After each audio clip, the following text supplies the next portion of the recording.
नमस्कार।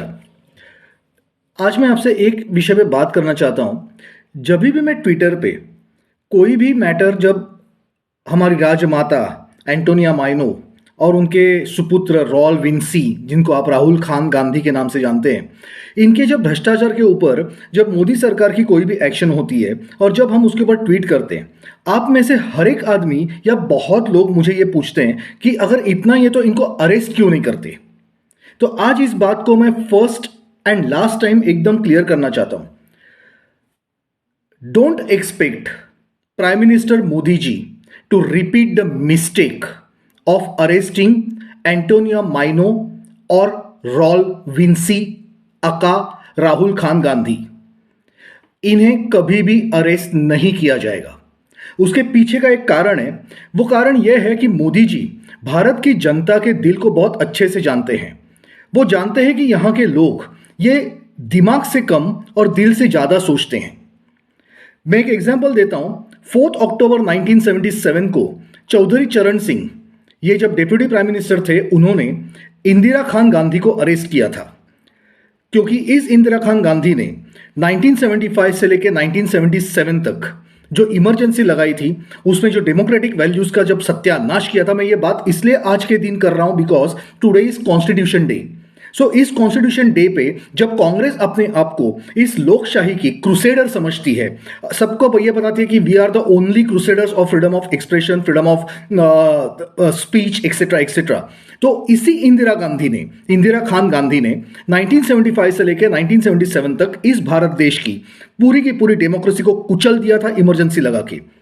लोगों में इतना रोष था, इतना गुस्सा था कि उसके बाद 1977 के इलेक्शन में उन्होंने इंदिरा खान गांधी को उखाड़ के बाहर फेंक दिया और उनके जगह पे जो सत्ता बनी वो तो मोरारजी देसाई प्राइम मिनिस्टर बने और उनके नेतृत्व में, उनके लीडरशिप में जो सरकार बनी, उसमें चौधरी चरण सिंह जी जो डिप्टी सीएम थे, उन्होंने ये बहुत बड़ी गलती की थी कि उन्होंने इंदिरा गांधी को अरेस्ट किया था 4 अक्टूबर 1977। उसके बाद क्या हुआ, जैसे हमारे जुडिशियरी का सिस्टम है where jail is a exception and bail is normal, तो अकॉर्डिंगली बेल तो मिली और बेल मिलने के बाद इस औरत ने बाहर आके जो विधवा लाप मचाया था कि सब जगह पे जाके देखिए एक विधवा औरत के साथ इन्होंने क्या किया, कैसे जालिम दुनिया है, कैसे जालिम नेता है ये लोग, अपना खुद का पर्सनल पॉलिटिकल वेंडेटा निकालने के लिए एक विधवा को तंग कर सकते हैं, उसे जेल में डाल सकते हैं, वगैरह वगैरह वगैरह। और फिर नतीजा, हमारे देश की माताएं, भगिनी एंड इवन जेंट्स उनके प्यार में, उनके इस विधवा लाप में बह गए। उन्हें बहुत सिंपथी आने लगी और वो सिंपथी का नतीजा ये हुआ कि 1979 में ये इंदिरा खान गांधी वापस सत्ता में आ गई। मतलब लोगों ने 2 साल के अंदर उसके पहले के 2 साल के जो टॉर्चर थे, जिस तरह से लोगों को बिना किसी केस के अंडर मिसा मतलब maintenance of internal security act के अंडर, बिना किसी आरोप के, बिना किसी तहकीकात के जेल में डाला जाता था, वो सब कुछ भूल गए। कैसे न्यूज़पेपर्स ब्लैकआउट कर दिए थे, वो सब कुछ भूल गए। कैसे लोगों की प्रॉपर्टीज, उनका सोना, गहने, जो कुछ भी हो, संजय खान गांधी ने पूरा का पूरा हड़प लिया था, सब कुछ भूल गए।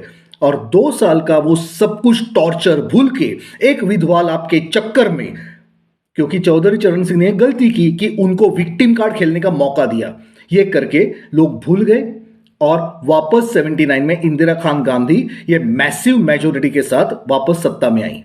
क्या आप चाहते हैं कि अगर पंतप्रधान मोदी जी इस एंटोनिया माइनो उर्फ सोनिया खान गांधी, रॉल विंसी उर्फ राहुल खान गांधी, बियांका उर्फ प्रियंका वाड्रा जो अपने आप को अभी भी गांधी कहलाती है, इनमें से अगर किसी एक को भी अगर पंतप्रधान मोदी जी कितने भी सबूत होने के बावजूद अगर अरेस्ट करते हैं, नतीजा क्या होगा? नतीजा यही होगा, वापस वही विध्वला यहां पे चालू होगा। देखो हमारे साथ क्या हुआ, हमारे साथ अन्याय हो रहा है, वगैरह वगैरह। और फिर हमारे देश के लोग अपने दिमाग को छोड़ के, अपनी भावनाओं में बह के इन लोगों को फिर एक बार सत्ता में लेकर आएंगे। और अगर ये सत्ता में आ गए तो इस देश का सत्यानाश होने से, वापस 40 साल पीछे जाने से कोई नहीं रोक सकता। और ये मोदी जी अच्छे से जानते हैं और इसलिए इन्हें कभी अरेस्ट नहीं किया जाएगा। क्या होगा मैं आपको बताता हूं। इनके इर्द गिर्द जितने लोग हैं जिनके थ्रू ये लोग पैसे घुमाते हैं, मनी लॉन्ड्रिंग करते हैं, जिनके थ्रू ये लोग आईएसआई के साथ कनेक्शन रखते हैं, जिनके थ्रू ये लोग देश विरोधी ताकतों के साथ संबंध रखते हैं, उनके साथ बड़े बड़े डील्स करते हैं और उनके साथ मिलकर साजिशें की जाती है इस देश के खिलाफ, उन लोगों को, उनके इर्द गिर्द के सब लोगों को एक एक करके अरेस्ट किया जाएगा, उनके फाइनेंशियल नेटवर्क को तोड़ा जाएगा, इन लोगों को पई पई के लिए मोहताज किया जाएगा, इन्हें पूरी तरह से बेनकाब किया जाएगा, लेकिन इन्हें अरेस्ट नहीं किया जाएगा क्योंकि मोदी जी नहीं चाहते कि लोग फिर एक बार इमोशन में बह के, भावनाओं में बह के इन लोगों को फिर एक बार सत्ता में लेकर आए। हाँ, लेकिन एक बात जरूर बोलता हूं, यही कारण है कि जिसकी वजह से हमारे सेठ, घुंगरू सेठ केजरीवाल ये पक्का तिहाड़ जाएंगे और 2024 के पहले ही जाएंगे। किसी को जेल न भेजने का कोई कारण है तो किसी को जेल भेजने का भी कोई कारण होगा। अब इसके ऊपर आप विचार कीजिए मैंने ऐसे क्यों कहा। धन्यवाद।